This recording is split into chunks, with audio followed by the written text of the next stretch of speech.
ஆதித்யா தொலைக்காட்சி நேயர்கள் அனைவருக்கும் இனிய வணக்கம்.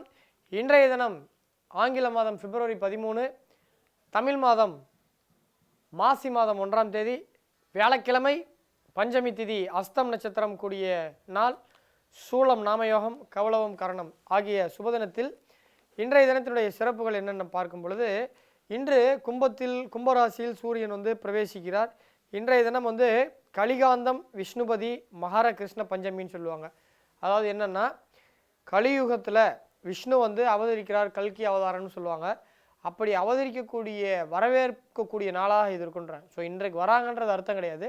ஸோ இந்த கல்பாத்தி வருடத்தில் இனி இந்த கலியுகம் முடியறதுக்குள்ளே இந்த கும்ப சூரியன் 3 டிகிரியில் இருக்கும்போது தான் வரதா ஐதீகம் இருக்குது. ஸோ இது ஒரு பஞ்சாங்க ஐதீகத்தை சொல்கிறோம். ஸோ இன்றைய தினத்தினுடைய 12 ராசி பலன்களை முதலில் பார்ப்போம்.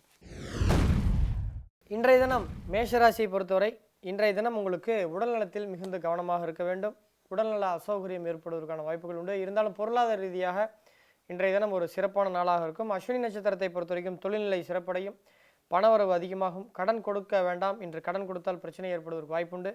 பரணி நட்சத்திரத்தை பொறுத்த வரைக்கும் மருத்துவ செலவுகள் உண்டாவதற்கான வாய்ப்புகள் உண்டு. உடல்நலத்தில் கவனம் தேவை.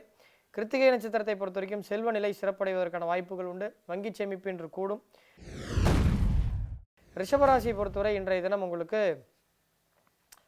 சிறப்புகளும் மகிமையும் வாய்ந்த தினமாக இன்று இருக்கும். இன்று உங்களுடைய சிந்தனையில் புதிய முயற்சிகளும் புதிய வித்தியாசமான முயற்சிகளும் சக்ஸஸ் ஆகிறதுக்கான வாய்ப்புகள் இருக்குது. கிருத்திகை நட்சத்திரத்தில் பிறந்தவர்களுக்கு செல்வ நிலை சிறப்படையும், வங்கி சேமிப்பு கூடும். ரோஹிணி நட்சத்திரத்தில் பிறந்தவர்களுக்கு சிந்தனையில் தடுமாற்றம் உண்டாகும், வேலையில் கவனம் தேவை.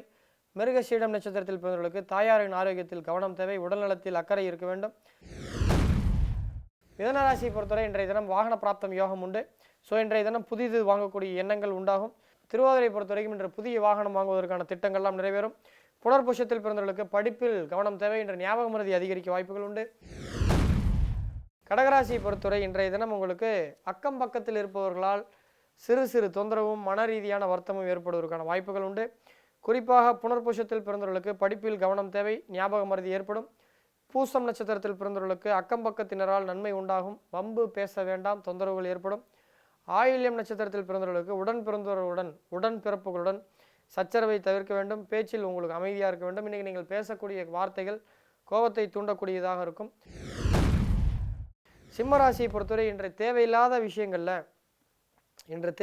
விஷயங்கள் நீங்கள் பேசவே கூடாது. சிம்மராசியில் பொதுவாக இன்று தேவையற்ற பிரச்சனைகள் வருவதற்கான வாய்ப்புகள் உண்டு. மகம் நட்சத்திரத்தில் பிறந்தவர்களுக்கு குடும்பத்தில் சந்தோஷம் அதிகரிக்கும், குதூகூலமாக இருப்பீர்கள். பூரம் நட்சத்திரத்தில் பிறந்தவர்களுக்கு தேவையற்ற வீண் பேச்சுகளை தவிர்க்க வேண்டும். உத்திரம் நட்சத்திரத்தில் பிறந்தவர்களுக்கு பணவரவு உண்டாகும், வங்கி சேமிப்பு கைகூடும். கன்னியா ராசியில் பிறந்தவர்களுக்கு இன்றைய தினம் உங்களுக்கு அலைச்சல் அதிகரிக்கக்கூடிய நாளாக இருக்கும், கவனமாக இருக்க வேண்டும். உத்திரத்தில் பிறந்தவர்களுக்கு இன்றைய தினம் பணவரவு உண்டாகும், வங்கியில் முக்கியமான பணிகள் இன்று நிறைவடையும். அஸ்தம் நட்சத்திரத்தில் பிறந்தவர்களுக்கு மனதில் குழப்பம் உண்டாகும், கலக்கத்தை தவிர்க்க வேண்டும். சித்திரை நட்சத்திரத்தில் பிறந்தவர்களுக்கு அலைச்சல் அதிகரிக்கும், கவனமாக இருக்க வேண்டும். துலாம் ராசியில் பிறந்தவர்களுக்கு இன்றைய தினம் வங்கி முதலீடுகள் அதிகரிக்கும், சேமிப்பை பத்திரப்படுத்துங்கள். சித்திரையில் பிறந்தவர்களுக்கு அலைச்சல் அதிகரிக்கும், கவனமாக இருக்க வேண்டும். சுவாதி நட்சத்திரத்தில் பிறந்தவர்களுக்கு வங்கியில் முதலீடுகள் அதிகரிக்கும், சேமிப்பை பத்திரப்படுத்துங்கள்.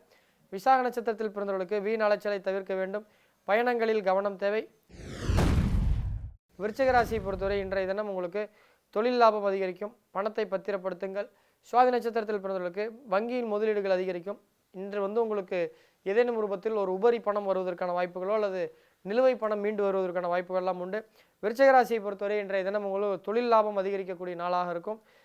விசாகத்தில் பிறந்தவர்களுக்கு அதிக பயணங்களில் கவனம் தேவை. அனுஷ நட்சத்திரத்தில் பிறந்தவர்களுக்கு தொழில் லாபம் அதிகரிக்கும். கேட்டையில் பிறந்தவர்களுக்கு மன எண்ணங்கள் தடை உண்டாகும், மன சிந்தனைகள் தடை உண்டாவதற்கான வாய்ப்புகள் உண்டு. பேச்சில் கவனமாகவும் நிதானத்துடன் செயல்பட வேண்டும். தனுசு ராசியை பொறுத்தவரை இன்றைய தினம் மூல நட்சத்திரத்தில் பிறந்தவர்களுக்கு நீண்ட நாள் ஆசைகள் நிறைவேறும். எனவே நீண்ட நாட்கள் ஆசைகள் சிறப்பாக இருக்கும். பண விஷயத்தில் கொஞ்சம் கவனமாக இருக்க வேண்டும். பூரணம் நட்சத்திரத்தில் பிறந்தவர்களுக்கு தொழிலில் கவனம் தேவை, நஷ்டம் ஏற்படுவதற்கான வாய்ப்புகள் உண்டு. அஜாக்கிரதை காரணமாக 200 ரூபாய் அவங்க கொடுப்பாங்க, நீங்கள் 500 ரூபாய் நினச்சி மீதி சில்லறை கொடுக்கறதுக்கோ, அல்லது அவங்க புது நோட்டு 100 ரூபாய் கொடுப்பாங்க, நீங்கள் 200 ரூபாய் நினச்சிட்டு மீதி சில்லறை கொடுக்கறதுக்கோ வாய்ப்புகள்லாம் உண்டு. 200 ரூபாய் நினச்சிட்டு ஸோ இப்படி கவனக்குறைவு காரணமாக நட்டம் ஏற்படுவதற்கு வாய்ப்புகள் உண்டு. உத்திராடம் நட்சத்திரத்தில் பிறந்தவர்களுக்கு பரம்பரை சொத்திலிருந்து பணவரவு உண்டாகும். மகர ராசியில் பிறந்தவர்களுக்கு இன்றைய தினம் புத்தியில் சலனம் அதிகரிக்க வாய்ப்புகள் உண்டு. படிப்பில் சிறிய கவனங்களாக இருக்கணும். உத்திராடம் நட்சத்திரத்தில் பிறந்தவர்களுக்கு பரம்பரை சொத்திலிருந்து பண வரவு உண்டாகும். திருவோணம் நட்சத்திரத்தில் பிறந்தவர்களுக்கு புத்தியில் சலனம் அதிகரிக்க வாய்ப்புகள் உண்டு. படிப்பில் கவனமாக இருக்கணும். அவிட்டம் நட்சத்திரத்தில் பிறந்தவர்களுக்கு வாகன போக்குவரத்தில் கவனமாக இருக்க வேண்டும். நிதானம் தேவை. கும்பராசியில் பிறந்தவர்களுக்கு இன்றைய தினம் திடீர் யோகம் உண்டாவதற்கான வாய்ப்புகள் உண்டு. பண வருமானம் லாபத்தை கொடுக்கும். பூரட்டாதி நட்சத்திரத்தில் பிறந்தவர்களுக்கு மனதில் இனம் புரியாத ஒரு பாரம் ஏற்படும். மீனராசியை பொறுத்தவரை இன்றைய தினம் உங்களுக்கு தொழில் கூட்டாளிகளுடன் சண்டை சச்சரவுகள் ஏற்படும் வாய்ப்புகள் உண்டு. வேலையாட்களுடன் நிதானமாக இருக்க வேண்டும். உத்திரட்டாதியில் பிறந்தவர்களுக்கு வியாபாரத்தில் மேன்மை நிலை உண்டாகும். லாபம் அதிகரிக்கும். இன்றைய தினம் சந்திரமானப்படி 20வது நாள், அதாவது பஞ்சமி திதியினுடைய தேவதையான நாகத்தை வணங்க இன்று நாகதோஷம் நிவர்த்தியாகும். சமீபத்தில் ஒரு கேள்வி நேயர் கூட எனக்கு நாகதோஷம் இருக்குது, அது எப்படி நிவர்த்தியாகும்னு கேட்டாங்க. அந்த மாதிரி நாகதோஷம் ஜாதகத்தில் இருக்கவங்கலாம் இன்று நாகதேவதையை வழிபட, அதே மாதிரி நாக பூஜை செய்ய, அயன சயன கோலத்தில் இருக்கக்கூடிய ரங்கநாதரை வழிபட இன்று சிறப்பான நாள். ஸோ இன்றைய தினம் என்னெல்லாம் நம்ம செய்யலாம் அப்படின்னு நம்ம பார்க்கும் பொழுது, இன்று வந்து பஞ்சமி திதியுடன் கூடிய அஸ்த நட்சத்திரம். ஸோ இன்று சீமந்தம், பெயர் சூட்ட, உபநயம் செய்ய, விவாகம் செய்ய, சந்திர பிராப்தம் செய்ய, கும்பாபிஷேகம், குளறு கிணறு வெட்ட, கிரகப்பிரவேசம் செய்ய, ராஜ தரிசனம் செய்ய, மருந்து உண்ண, ருதுசாந்தி செய்ய, இது போன்ற விஷயங்கள்லாம் இன்று செய்ய சிறப்பான நாள். அதே போல் இன்றைய பஞ்ச திதி அடிப்படையில் சந்திரமானப்படி இன்று செய்யக்கூடிய விஷயங்கள்னு பார்க்கும் பொழுது, இன்று யாத்திரைகள், உபநயம், திவாகம், வேதா பிரதிஷ்டை செய்ய, சாந்தி செய்ய, புஷ்டி தரக்கூடிய காரியங்கள் அனைத்தும் செய்வதற்கான நல்ல நாள். பஞ்சமி திதியில் செய்யப்படுகின்ற காரியங்கள் அனைத்தும் வெகு காலம் நிலைத்திருக்கக்கூடிய வாய்ப்புகள் உண்டு. இன்றைய தினத்தினுடைய சிறப்புகளை பார்த்தோம். இன்றைய தினத்தில் என்னெல்லாம் செய்யலாம் என்று பார்த்தோம். தொடர்ந்து இன்றைய நேயர்களுடைய கேள்விகளை அடுத்து பார்ப்போம். வணக்கம் நண்பர்களே, நம்முடைய முதல் கேள்வியாளர் பெயர் யாமினி பிபி. ஸோ இவங்க எப்பயுமே பரபரப்பாக இருப்பாங்க போல இருக்குது. யாமினி பிபின்னு வச்சுருக்காங்க. ஸோ இந்த மாதிரி பேர்லாம் வைக்காதீங்க, ஏதாவது ஒரு இனிஷியல் மாற்றிக்கோங்க வாய்ப்பு இருந்தால். ஏன்னா பேருடைய ஃபொனட்டிக்கே வந்து பார்த்திங்கன்னா பிபின்னு வரும்பொழுது உங்களுக்கு பிளட் ப்ரெஷர்னு அர்த்தம்.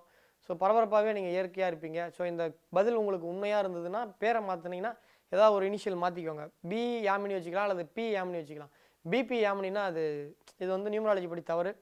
ஸோ டேட் ஆஃப் பர்த் வந்து 15 மார்ச் 1993 இரவு 9:50 பெங்களூரில் பிறந்திருக்கீங்க. So my name is Yamini, I am from Bangalore. I would like to know about my future. First thing, when I will get suitable job for me, when my marriage is happen. எனக்கு எப்போ நல்ல வேலை கிடைக்கும், எனக்கு எப்போ கல்யாணம், அவ்வளோதான். இதுக்கு பெஸ்ட் ஆன்சர் கல்யாணம் 2020 செப்டம்பர் மாதத்துக்கு பிறகு நிச்சயமாக கல்யாணம் ஏற்படும். First question. செகண்ட் கொஸ்டின், நல்ல வேலை வாய்ப்பு எப்போ கிடைக்கின்றிருக்கீங்க? அது 2022 கல்யாணமாகி ஒரு 1.5 இயர் கழித்து நல்ல வேலை வாய்ப்பு கிடைக்கும். அது உடனே உங்களுக்கு கன்சீவ் ஆகிறதுக்கு வாய்ப்பு இருக்கும். உங்களுக்கு பெண் குழந்தையும் ஃபஸ்ட்டு பிறக்கும். ஸோ உங்களுடைய ஜாதகப்படி நல்ல வாழ்க்கை இருக்குது. ஸோ எதிர்காலம் நல்லதாக இருக்கும். கல்யாணம் உங்களுக்கு விருப்ப கல்யாணம் ஏற்படுற மாதிரி தான் வாய்ப்பு இருக்குது. ஸோ இப்போ தான் லவ் போயிட்டு இருந்தால் வீட்டில் சொல்லி ஒத்துக்க வைக்கோங்க. இல்லைனா இனிமேல் வரக்கூடிய லவ் வந்தால் ப்ரொபோசல்ஸ் வந்தால் ஏற்றுக்கோங்க. அடுத்த கேள்வியாளரை சந்திப்போம். வணக்கம் நேயர்களே, நம்முடைய இரண்டாவது கேள்வியாளரின் பெயர் டாக்டர் எஸ் கார்த்திகேயன். பிறந்த டேட் 30/9/99 பிறந்த நேரம் 3:40 பிறந்த place Thanjavur. I have completed MBBS in government medical college but I could not get PG due to NEET for the 3 years. When I will get PGன்னு போட்டிருக்கீங்க. சேம் இந்த கொஸ்டினுக்கு மட்டும் ஆன்சர் பண்ணால் போதுன்றீங்க. உங்கள் ஜாதக ரீதியாக PG படிக்கிறது ப்ரைவேட்டில் படிக்கிற மாதிரி வருது சார். லக்கண பாவம் கேதுவோட தொடர்பு இருந்து வந்ததுனால நீங்கள் டாக்டருக்கு படிச்சிட்டிங்க. ஆக்சுவலாக நீங்கள் டாக்டர்னு சொல்லனாலும் ஒரு டீப்பான ரிசர்ச் பண்ணியிருந்தால் டாக்டர்னு கண்டுபிடிச்சிருந்துருக்கலாம். ஸோ சந்திரன் கேதுவோட சம்மந்தப்பட்டிருக்கிறதுனால நீங்கள் டாக்டர் ஆகிட்டீங்க. ஸோ இதில் நீங்கள் ப்ராக்டிஸ் பண்ணாமல் நீங்கள் மேற்கொண்டு ஒன்று படிக்கணும்னு நினைக்கிறீங்க. என் கணிப்பு சரியாக இருந்தால் சின்னதாக கிளினிக்லையோ இல்லை ப்ரைவேட்லேயோ பண்ணிவிட்டு வருமானம் பண்ணிட்டு தான் இருக்கீங்க. ஸோ அதில் எந்த விதமான மாற்று கருத்து இல்லை. என் கணிப்பு சரியாக இருந்தால் நீங்கள் ஐஃபோன் தான் யூஸ் பண்ணுவீங்க. ஸோ உங்களுடைய ஜாதக ரீதியாக ஃபாரினில் படிக்கிறதுக்கு வேலை எதாவது கிடைச்சா போங்க. இல்லை இங்கே வருஷம் நீட்டுன்னு எழுதிட்டு டைம் வேஸ்ட் பண்ணுறதா இருந்தால் உங்களுடைய that's up to you. So as per your horoscope, this is the best way that you are going to study in abroad. This is the best to complete your PG degree as well as you will be doctorate in specific years and speed. ஏதாவது ஒரு துறையில் நிபுணத்துவம் பெறணுன்னா அதை பண்ணுங்கள், better அதான். So மீண்டும் நாளை காலை 8 மணிக்கு நட்சத்திர கணிக நிகழ்ச்சியில் சந்திக்கும் வரை உங்களிடமிருந்து விடைபெறுவது உங்கள் அன்பு நண்பன் சேலம் பாலாஜி ஹாசன். மீண்டும் நாளை காலை சந்திப்போம். வணக்கம் நேயர்களே.